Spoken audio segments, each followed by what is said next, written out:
Halo guys, gue Ray. Hari ini gue akan membahas sebuah TWS dari Tribit. Ini adalah Tribit Flybat C1. TWS ini dijual di Indonesia seharga 1 jutaan ketika review ini dibuat. Kalau kalian berminat, link pembeliannya udah gue sertakan di deskripsi di bawah. TWS ini juga pastinya udah di cover garansi resmi 1 tahun oleh PT Gem Global Excelindo Mandiri. Jadi kita bahas yuk apa sih kelebihan dari TWS yang ditawarkan sama Tribit ini. Kita start dari build quality dan desainnya. Jadi untuk dari sisi desain gue ngerasa nggak ada hal yang spesial yang bisa gue bahas. Case-nya mirip sama seperti TWS pada umumnya.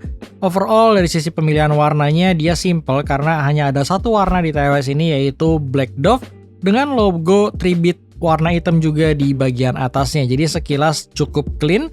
Yang gua nggak terlalu suka mungkin dari bahan materialnya yang memang gampang buat meninggalkan sidik jari atau fingerprint ya. Jadi kalian harus lebih sering aja buat ngebersihin TWS ini supaya kelihatan selalu bersih.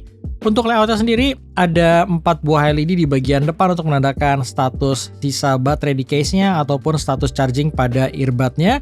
Dan ada satu tombol buat repairing dan sekaligus kalau kalian tekan tombolnya ini kalian akan bisa melihat status sisa baterai di case-nya ini. Di bagian bawahnya ada charging port yang udah menggunakan USB Type-C. Untuk tutup engselnya dia modelnya lulus ya, jadi akan tertutup otomatis ketika kalian nggak nahan untuk di posisi miring seperti ini. Dan untuk tutup engselnya ini udah kokoh, jadi materialnya udah bagus. Kemudian kita lihat untuk desain earbudnya sendiri di sini agak sedikit yang membedakan dibandingkan TWS pada umumnya karena dia di bagian luarnya ini kayak ada motif warna merah gitu yang sekilas untuk desainnya ini kayak nyala merah gitu ya, padahal ini nggak ada LED-nya sama sekali. Jadi warna merahnya ini kayak bisa memantulkan cahaya yang terlihat seolah-olah TWS ini menyala. Untuk desainnya memang ini lebih mengarah ke arah modern ya untuk bagian earbudnya. Entah bagus atau enggak, balik lagi sesuai dengan selera masing-masing. Buat gue ini desainnya cukup oke dengan sentuhan agak sedikit gaming aja sih dengan warna yang merah seperti ini. Kemudian untuk bahan material sendiri juga masih termasuk bagus. Untuk kenyamanannya ini nyaman. Jadi model in-ear-nya ini dia cukup universal dan di kuping gue sih nggak masalah sama sekali. Gue sempat pakai sekitar 2 jam buat main game, buat denger musik, nggak ada masalah sama sekali. Kemudian di TWS ini yang gue cukup suka dia masih menggunakan tombol physical button yang nggak gampang buat kesentuh ketika kalian pakai sambil tiduran atau misalkan ketika kalian pakai let's say sambil pakai helm dan lain sebagainya, ini tuh nggak akan gampang kesentuh ya. Dan untuk physical buttonnya itu ada di bagian bawah tangkainya ini. Jadi gue suka sih dengan tombolnya ini dan cukup empuk ketika kalian pengen mengakses berbagai menu yang digunakan di Tribit C1 ini. Kemudian ketika kita ngomongin spesifikasinya, sebenarnya untuk harga 1 jutaan TWS ini nggak terlalu banyak fitur ya yang disematkan. Sebagai contoh untuk Bluetooth versionnya, dia menggunakan Bluetooth versi 5.2 dan pastinya udah menggunakan teknologi kodek Qualcomm aptX GCC 3040. Untuk latensinya sendiri di sini terbilang bagus meskipun dia nggak ada gaming mode, tapi untuk overall multimedia seperti kalian pakai buat nonton YouTube, nonton Netflix, atau misalkan gue pakai buat casual game seperti Mobile Legends, gue nggak mengalami masalah sama sekali. Latensinya terbilang cukup bagus. Kemudian ketika kalian pakai buat kompetitif game, gue sendiri nggak terlalu merekomen ya, karena basicnya akan ada banyak TWS yang mensupport low latency mode yang punya latency yang lebih presisi ketika kalian pakai untuk kompetitif game tersebut. Tapi kalau kalian nggak terlalu kompetitif seperti gue sih masih oke-oke aja kok menggunakan TWS ini, even sekedar buat main COD Mobile atau PUBG.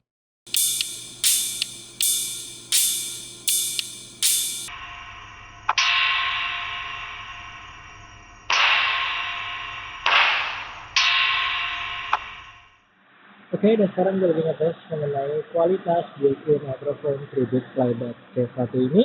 Secara spesifikasi, mikrofon Tribit ini terbilang sangat proper ya. Dia punya insah buat total mikrofon dan dia udah dilengkapi dengan teknologi CVC 8.0. CVC itu adalah sebuah teknologi untuk mereduce suara ambient yang berada di sekitar gue supaya suara gue terdengar jelas ke kalian.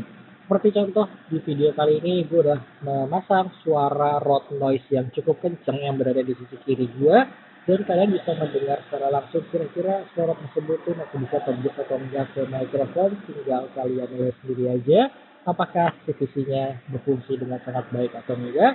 Jadi Itu aja ya paling mengenai kualitas mikrofon dari Tribit Flyback C1 ini. Sekarang kita balik lagi ke reviewnya.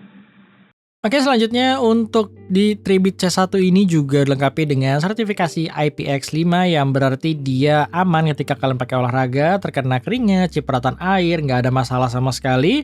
Kemudian, untuk daya tahan baterainya sendiri di sini terbilang bagus. Sejujurnya gue nggak pernah ngabisin dari 100% hingga habis ya untuk earbudnya ini, karena Tribit ngeklaim dia bisa bertahan hingga 12 jam. Balik lagi tergantung volume yang kalian mainkan. Untuk case-nya sendiri, Tribit ngeklaim untuk total playtime-nya up to 38 hour atau 38 jam. Dari sisi baterai nggak ada masalah dan terbilang bagus untuk TWS di kelasnya. Dan yang terakhir, untuk Tribit C1 ini juga pastinya udah support dedicated aplikasi. Jadi di dalam aplikasi tersebut kalian pasti bisa mengupdate firmware dan lain sebagainya seperti layaknya TWS Tribit pada umumnya. Dan yang paling penting pastinya dalam aplikasi tersebut juga kalian bisa memilih preset equalizer yang disediakan Tribit, baik dari Tribit Signature maupun beberapa preset yang lain. Dan kalau kalian masih ngerasa kurang puas juga kalian bisa mengcustom equalizer sesuai dengan apa yang kalian suka. Dan untuk preferensi gue selalu menggunakan Tribit Signature-nya ketika gue mencoba mengcustom equalizer dan gue memilih beberapa equalizer yang disediakan Tribit. Nggak tahu kenapa tetap menurut gue lebih cocok sama Tribit Signature equalizer yang ada di custom presetnya. Jadi gue tetap stay menggunakan di preset tersebut. Dan kita langsung bahas yuk sound quality dari Tribit C1 ini. Seperti biasa sound quality itu subjektif, jadi apa yang gue sharing pastinya pendapat dari gue pribadi. Jadi menurut gue sih Tribit C1 ini mempunyai signature yang cukup balance dengan high frekuensi yang agak sedikit mengarah ke arah bright, tapi dia bukanlah TWS yang bright. Jadi kalau menurut gue, kalau kalian pernah dengar Filthy One Light itu dari sisi treble lebih agresif dibandingkan Tribit C1 ini. Jadi Tribit C1 ini tingkatnya masih di bawah Filthy One Light kalau kita ngomongin dari sisi treble-nya. Mungkin untuk sisi treble dia bukan tipikal treble yang paling aman buat semua orang. Kalau kalian sensitif ada kemungkinan kalian akan merasakan di sini tuh agak sedikit bright. Tapi sebenarnya C1 ini termasuk treble yang kualitasnya tuh bagus. Jadi untuk sisi treble-nya gue ngerasa detailnya dia bagus. Secara clarity juga dia pastinya lebih baik dibandingkan Filthy One Light. Jadi untuk black background-nya, untuk detailnya, treble-nya tuh lebih baik dan lebih terkontrol dibandingkan Filthy One Light yang agak masih sedikit berasa kasar ketika kalian bandingkan secara langsung. Overall untuk treble-nya gue cukup suka dengan apa yang ditawarkan sama Tribit. Kemudian untuk sisi vokalnya sendiri di sini cukup natural karakternya. Dia masih dapat sisi beratnya meskipun dia bisa menghasilkan vokal yang cukup airy untuk vokal wanitanya.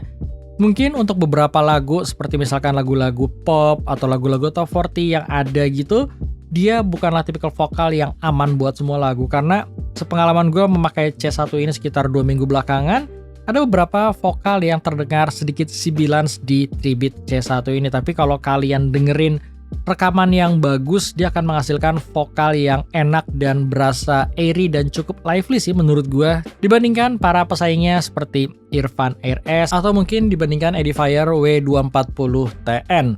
Kemudian untuk sisi bassnya dia cukup besar ya, tapi dia bukanlah tipikal bass yang paling besar. Dalam artian ketika kalian bandingkan dengan Irfan RS itu mempunyai bass yang lebih deep. Secara lower bass dia lebih bisa nge-reach lebih low dan secara kuantitas juga dia lebih besar dibandingkan Tribit C1 ini. Tapi menurut gue sih Tribit C1 ini di keseharian gue menggunakan TWS ini sih udah lebih dari cukup ya. Dalam arti ketika gue dengerin buat lagu-lagu R&B, lagu-lagu pop, ini bassnya masih masuk ke kategori yang cukup fun. Meskipun untuk kategori bass head ada lagi beberapa TWS yang mempunyai bass yang lebih besar dibandingkan C1 ini. Tapi C1 ini bassnya tuh masih cukup terkontrol, dia masih cukup rapih untuk sebuah TWS yang menghasilkan bass yang masih dalam kategori yang cukup fun. Jadi untuk sisi bassnya di sini masih terbilang cukup besar, tapi dia bukanlah TWS yang bassnya tuh besar banget seperti TWS bass head di luar sana. Kemudian untuk teknikalitasnya sendiri menurut gue di sini udah terbilang cukup baik ya. Sebagai contoh untuk soundstage-nya dia udah lebih berasa luas dibandingkan Edifier W240TN maupun Irfan RS. Oke, sekarang kita masuk ke kesimpulannya mengenai 3-bit Flybat C1 ini. Buat gue kalau kalian melihat dari sisi sound quality, 3-bit Flybat C1 ini masuk di salah satu TWS yang punya sound quality yang proper untuk range harga 1 juta ke bawah. Dalam artian gue cukup suka dengan signature dan sound quality yang dihasilkan dari 3-bit Flybat C1 ini. Tapi kalau kalian melihat dari sisi fiturnya, gue rasa disinilah kekurangan dari 3-bit Flybat C1 ini, karena untuk harga yang dijual di 1 juta, gue ngerasa fiturnya ini akan kalah dibandingkan para pesaingnya. Let's say untuk Edifier W240TN ataupun Irfan Air Pro 3 dengan harga yang mirip-mirip, mereka udah menawarkan fitur ANC dan ambient mode, apalagi di Irfan udah menawarkan fitur wireless charging, yang dimana ketiga fitur tersebut masih absen di 3-bit Flybat C1 ini. Jadi gue rasa itu masuk aja ke pertimbangan kalian, dan gue rasa itu aja ya yang bisa gue share dari 3-bit Flybat C1 ini. Sekali lagi kalau kalian berminat, link pembeliannya udah gue sertakan di deskripsi di bawah. Thank you bagi yang nonton, dan sampai ketemu di video gue selanjutnya.